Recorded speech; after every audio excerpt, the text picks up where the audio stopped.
Usaha itu amal, hasil itu jatah. Amal itu kewajiban kita, hasil kita tidak tahu apa-apa, Pak.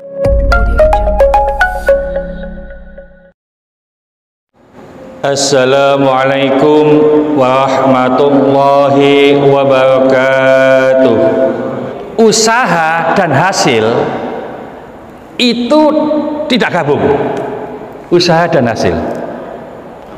Sampai usaha sing keras, sampai kerja sing nemen, cek soge. Itu salah. Usaha itu amal, hasil itu jatah. Jadi nanti ini termasuk di sini nanti. Usaha itu amal, hasil itu jatah. Amal itu kewajiban kita, hasil kita tidak tahu apa-apa, Pak. Ya, jadi sajange wong salat duha, salat duha. Itu kan kepingin sugih salat duha, gitu Pak ya. Salat duha itu perintah, sugih itu jatah. Jadi yang jatah ini kita nggak ikut-ikut. Nah, sampean kok salat duha kepingin sugih? Enggak. Aku diperintah salat duha. Nang sugih gak sugih, apa jaga Gusti Allah? Itu yang benar. Tapi ngono ku yo angel. Ya, ngono ku angel, Pak. Karena kita masih tarafnya syariat. Syariat itu digaji bayari gak gelem, Pak.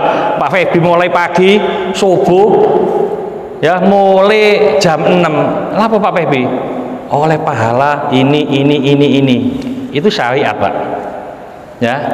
Jadi kalau sudah naik ke hakikat, sudah tidak ada begitu itu. Terus, sampean kok salat isya kenapa? Perintah. Yang pahala, oh jaga Gusti Allah, kayak pahala apa enggak? Nah itu loh. Ya, jadi ini sudah tingkatan yang besar. Nek sik njaluk iku tingkatan kecil. Paling tak tukon rokok upae anak kecil. Tapi kalau mantu beda, Pak. Ya, Pak, saya belikan ini. Iki susuke ya gak njaluk, Pak. Iku wis dewasa. Ya, jadi upayakan kalau kita beramal itu ikhlas. Ikhlas itu tidak ngenteni jatah tadi. Antara amal itu perintah, jatah itu adalah hak prerogatif Allah. Nek umpamane wong kerja keras iku sugih, iku duduk Cina, Pak, sing sugih iku, Pak. Mas pion itu sing kerja keras mulai pagi sampai sore itu karyawan apa Makosali tak sapa jenenge itu ya. Iku tengah-tengok tok wae kerjane gak nemen itu. Tapi yo sugih. Jadi artinya kita amal itu harus ikhlas, tidak usah mencari, mendapatkan, menginginkan pahala. Kalau sudah bisa begitu, naik kelasnya. Kelasnya siapa? Kelasnya Nabi Khidir. Saya lihat kalau malam Jumat atau Jumat pagi, Jumat siang kita baca surat Al-Kahfi.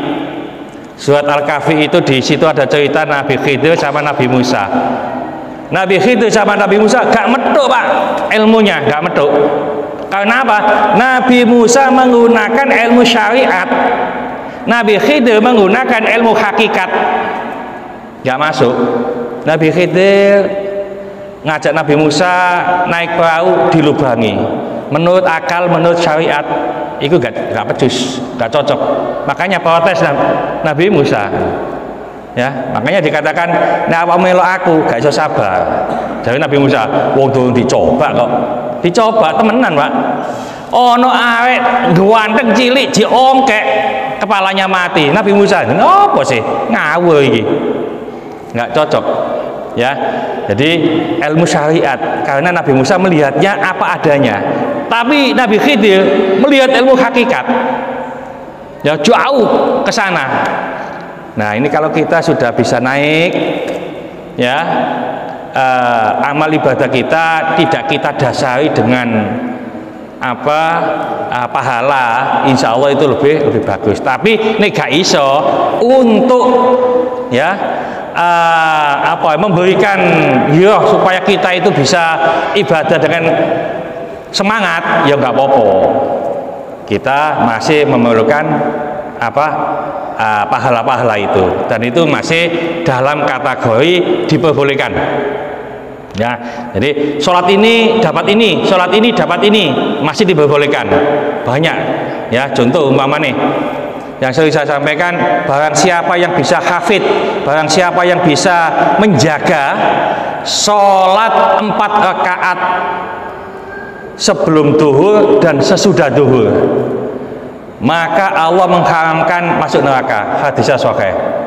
Jadi duhur itu qobliyahnya 4, ba'diyahnya 4. Ya, itu diharamkan masuk neraka. Barang siapa yang bisa menjaga sebelum asar 4 rakaat, maka Allah akan memberikan rahmatnya. Jadi upayakan kalau asar itu 4 rakaat qobliyahnya. Caranya bagaimana? Teko dhisik. Ya, jadi teko dhisik itu nanti bisa 4 rakaat. Ya, ini ngapunten. Hal-hal yang demikian kita sampaikan untuk mendorong supaya kita mau beramal. Nah, setelah beramal, mari kita tingkatkan keikhlasannya. Ya, meskipun kita, nah saya itu nggak bisa ikhlas sih. Gak ikhlas ya apa-apa, sih penting amal dhisik. Contohnya gini loh, sampean gak melok urunan dah, gak melok nyumbang, gak iso ikhlas. Yo gak nyumbang terus, Pak. Sampean gak sholat tak, gak iso khusyuk, ya gak sholat. Khusyuk gak khusyuk, sholat dulu. Ikhlas gak ikhlas, nyumbang dulu. Ya, nah kok ikhlas itu ditoto, khusyuk itu nanti ditoto. Ya, jadi semacam itu. Ya, jadi contoh yang kemarin ini saya kan, sampean gak katokan dah, no? Katoke kecilin kok. Nah di situ gegeden, ya gak katokan wae. Ya padha ngono kok, Pak. Ya udah mulian. Ya cilik-cilik digawe gak apa-apa. Petet-petet atau gelombe kan gede gak apa-apa digawe. Sing penting katokan. Ya, pokoknya kok wis wae katokan. Nah, katoke dibetul sing cilik digedhekno titik, sing gede dicilikno titik, ya. Jadi urut-urutannya begitu. Niat sekarang semuanya ini kan niatnya beda-beda, Pak. Ya, makanya di kitab Nasoiful Ibad bab Humasi bab 55 itu Rasulullah Shallallahu Alaihi Wasallam pernah menyampaikan kepada Abu Dzar. Abu Dzar itu aslinya Jundub bin Junadah namanya. Ya Abu Dzar, jadidis safinah. Hei Abu Dzar, perbaruilah kapalmu. Nah, ini Rasulullah mengatakan begitu. Nah, Abu Dzar gak ada kapal ya, Pak. Ya, ini apa Rasulullah kok ngomong perbaruilah kapalmu? Maksudnya apa? Perbaruilah niatmu. Ya, jadi ada 5 nanti. Ya, karena kehidupan ini jalannya itu nanjak, kehidupan itu lautnya dalam. Kalau kita niatnya kapalnya tidak diperbarui, cemplung, Pak, nanti. Ya, niatnya enggak diperbarui, kecemplung. Contoh begini, ayo nang masjid lapo sungkan aku ambek tonggoku nang masjid kabeh, aku gak. Ini niatnya enggak pas ini. Tapi apakah boleh ke masjid? Boleh. Nanti dari masjid lama-kelamaan niatnya itu diubah. Ngapunten. Makanya di mazhab Syafi'i itu setiap perbuatan itu ada niatnya. Ada lillahi ta'ala. Nawaitu shoma ghatin an antai fardhi syahri Ramadan di sanati fardhon lillahi ta'ala. Ada lillahi ta'ala semuanya. Itu mengupayakan supaya bisa ikhlas. Tapi kadang-kadang ya wis ngerti ngono ku ya gak ikhlas wae kan, Pak. Ana kata-kata lillahi ta'ala ya tapi gak ikhlas ya banyak. Ya. Jadi mari senyampang kita punya ilmu, sudah belajar, dilakoni. Saat melakukan, ayo belajar ikhlas. Ya. Ikhlas atau khusyuk itu koyok sering saya sampaikan itu, Mbak, sholat ya umpamanya khusyuk atau ikhlas itu sholati wong pengembala. Jadi nunggone padang rumput ono wedhus terus awak dhewe sholat ijenan. Didelok wedhus, Pak. Nah, koyok ngono, wah wedhus iku nontok. Kan nggak mungkin punya hati begitu. Bahkan nontok sholatnya mantep-mantep. Ya, jadi kalau orang yang sudah bisa begitu, koyok-koyok gaji delok uang, itu sudah baik nanti. Makanya kalau kita sholat, kanan kiri kita itu kita anggap saja wedhus. Ya, kita anggap begitu. Jadi kita nggak melihat siapa-siapa, wedhus, duduk uang ini. Kalau sudah bisa begitu, bisa baik, bisa ikhlas. Ya. Bismillahirrahmanirrahim. Wal asri innal insana lafi khusrin illa alladziina aamanu wa 'amilus sholihati wa tawashaw bil haqqi wa tawashaw bis sabr.